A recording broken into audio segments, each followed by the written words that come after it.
Okay guys, sana ikabit na natin yung ano,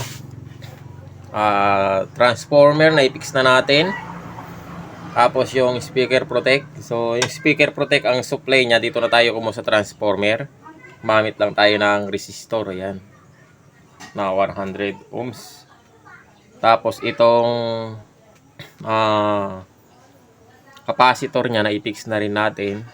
O ayan, pati wiring. So okay na. Tapos yung palang blower niya, nagdagdag tayo ng ano, blower dito.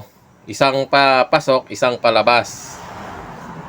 So yan. Tapos tinanggal na natin yung tone control. Ayan, wala na. Volume na lang. So ngayon testing tayo. Testing tayo ng ano, sound check tayo. So nakakabit pa tayo sa series valve. So yun. Nakabit yung ano natin. So testing. Ayan o. Lakas ng hangin. Tapos ito walang hangin niya, palabas yan eh. So yan, pumitik na yung ating relay. O volume. Ayan, yung isang speaker terminal natin, ang nakakabit ay tweeter. So wala tayong pang sound check na ano, speaker, isa lang yung pang testing natin. So volume tayo dito sa mixer. Gamit tayo ng mixer. O yun o. Ayan o. Ayan o. Ang liwanag ng series valve natin. Volume natin, ayan pala. O ayun pa lang ang volume natin, ano. Tapos may ilaw na malakas yung series valve natin. So naka-half lang tayo ng volume. So tanggalin natin yung ano. Ito. Off natin. At ida-direct na natin sa 220. So ayan, direct na siya sa 220. So sound check tayo ulit.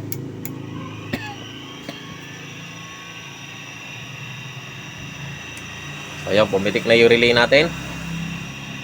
Half tayo. So ayan ang volume natin.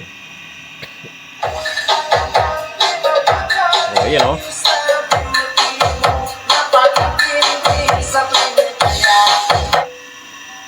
So, nawawala ng signal ang ating cellphone. So, mahina ang wifi. Pero malakas ang ano nito ha. Malakas din siya kahit pa paano. Mapapabayo niya yung speaker natin. Pan-testing natin. Nasa ano lang naman kasi itong speaker na to. 250 watts yata. Ano siya? Pang karaoke. Yun. Sikat na sa buong mundo. Nahina ang signal ng wifi natin.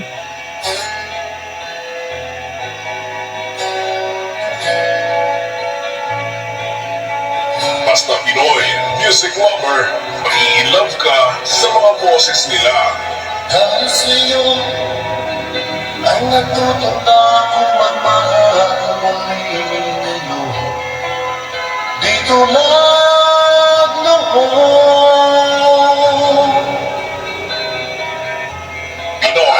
Music Lover, Song Remix by DJ Destiny, Slow Jam Remix.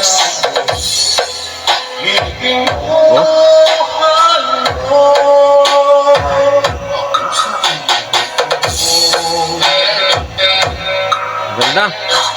Ang volume niya, tingnan mo. Baba pa lang. Tapos ang volume niya rito, half-half lang. Oh, malakas.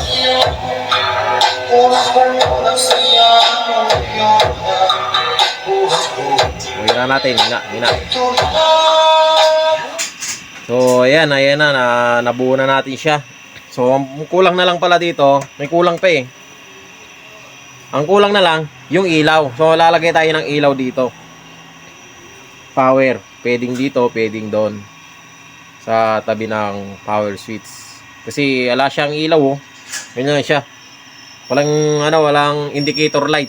So lalagyan natin siya ng indicator light para alam na may power siya pag umaandar. So maririnig mo naman yung blower.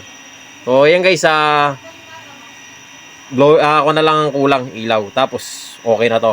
Pwede na. Pwede nang takpan nun. So, ayun guys, hanggang dito na lang siguro video natin. Maraming salamat sa panonood.